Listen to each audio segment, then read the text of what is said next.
Hello everybody, welcome back to a new post today, and I hope you all are doing wonderfully well.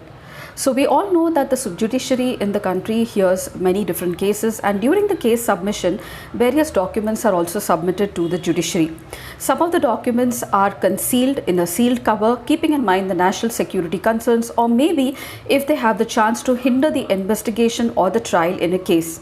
Yes, and this is called a sealed cover. So today this is making news because the wrestlers have asked the Supreme Court the permission to submit the documents regarding the sexual allegation cases against the WFI chief in a sealed cover. So what actually is the sealed cover submission, which is also known by the name as sealed cover jurisprudence? It has made news a long time back in the month of March and April, where Supreme Court also devised an alternative mechanism to the sealed cover jurisprudence. So the wrestlers in India have, because they are protesting against sexual allegation case against the WFI chief, and they've asked the Supreme Court, who's hearing the petitions, whether they can submit the documents in or regarding the allegations in a sealed cover regarding the sexual allegations on against the WFI chief. Now, previously, Media One was in news. The Malayalam news channel was banned by the Ministry of Information and Broadcasting. So it was in news because the government had actually submitted some documents in a sealed cover, bringing an uproar in the Supreme Court, and many members of the parliament and prominent figures have actually criticized the action of the government, saying it was not needed and it did not really pose a security threat to the nation because the documents were submitted in a sealed cover. So members of the parliament and prominent figures like advocates, journalists, social activists issued a statement expressing discontent over the Kerala High Court's verdict of banning the Malayalam news channel called as Media One, and also the ban imposed by Ministry of Information and Broadcasting after the Ministry of Home Affairs denied the channel a security clearance. Now, the channel went off air in January 31st as the centre suspended the telecast over security reasons in the country. Now, one of the reasons for disappointment was the High Court's decision was entirely based on the assessment of the documents that were submitted by the Ministry of Home Affairs in a sealed cover. Now, these contents were not shared to the other party. The other party in this case was Media One, and that is the news channel, and therefore this was hugely criticized as it made the pronouncements by the court biased. Now, while reversing the ban on the Media One, the Supreme Court then devised an alternative mechanism to submit information in sealed covers, and the judgment devised something called as the public interest immunity claim procedure, which could function as a less restrictive measure in cases where non-disclosure of information is justifiable on national security grounds. So what exactly is this sealed cover jurisprudence? Do we have a particular definition of this, and how often has this special power been used by the government? Let's have a quick review of the important cases, landmark cases that actually the government has submitted sealed cover documents to the Supreme Court. So this practice is actually used by the Supreme Court and all the lower courts when they ask for information from the government agencies in sealed envelopes that can only be accessed now by the judges. Let me tell you that there is no specific law that defines the doctrine of a sealed cover. The Supreme Court derives its power of accepting sealed cover submissions under the Supreme Court rules and also Section 123 of the Indian Evidence Act of 1972. Now, under this rule, if the Chief Justice or the court directs certain information to be kept under a sealed cover or considers it to be of a confidential nature, no party would be allowed access to the contents of such information except if the Chief Justice himself orders that the opposite party can be allowed access to it. It also mentions the information can be kept confidential if its publication is not considered to be in the interest of the public. As for the evidence, Indian Evidence Act official unpublished documents relating to the state affairs are usually protected, and a public officer cannot be compelled to disclose such documents as well.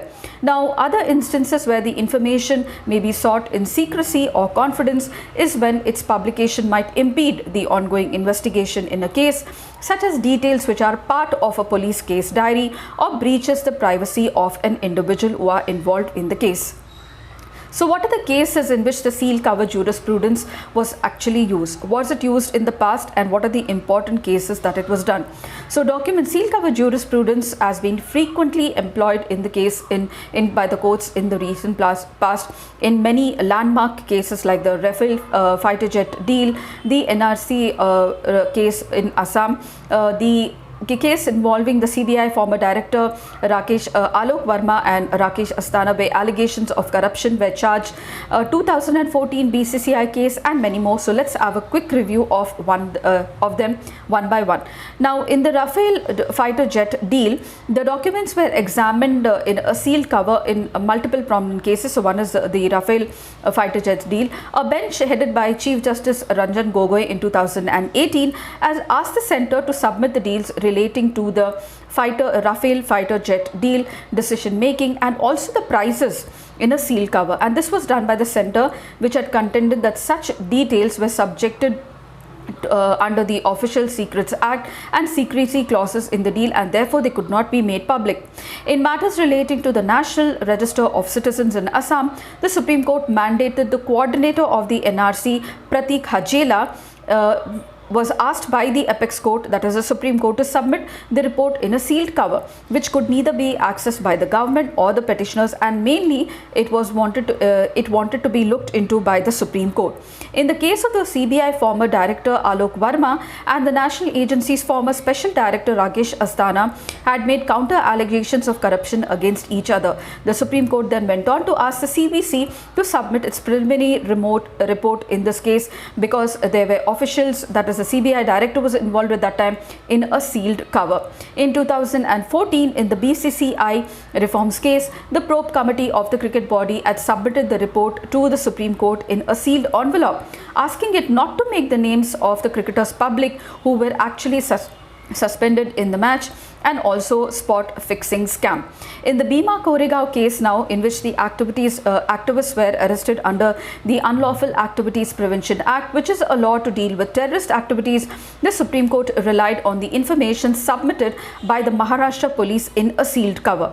In the case involving activist Gautam Navlaka, for instance, the police had submitted a sealed envelope including information recovered from electronic devices sealed from the activists. The police had stated that this time information could not be disclosed to the accused as it would impede the ongoing investigation. I told you that sealed cover information could be submitted in a sealed cover if they feel that it would impede the ongoing investigation. At the time, Navlaka's counsel had countered the submission, citing violation of rights to fair adjudication, stating that the applicant did not know the contents of the sealed cover and how he could actually save himself, or whether it formed the part of the police case diary. So information submitted by the state agencies in sealed cover was also relied in many important cases like the 2G case, a Spectrum case, and the coal scam case. Apart from that, the Ram Janmabhoomi case, the high-profile case relating to the death of the judge B.H. Loya, as well as in 2019 pertaining to a case with regard to release of Prime Minister Narendra Modi's biopic around the national elections. And lastly, in 2019, in the INX media case, while granting bail to the Congress leader P. Chidambaram, the bench of the Supreme Court had criticized the Delhi High Court for basing its decision to deny bail to the former minister on documents submitted by the Enforcement Directorate in a sealed cover, and therefore it was a biased verdict. That was what the Supreme Court went on to say.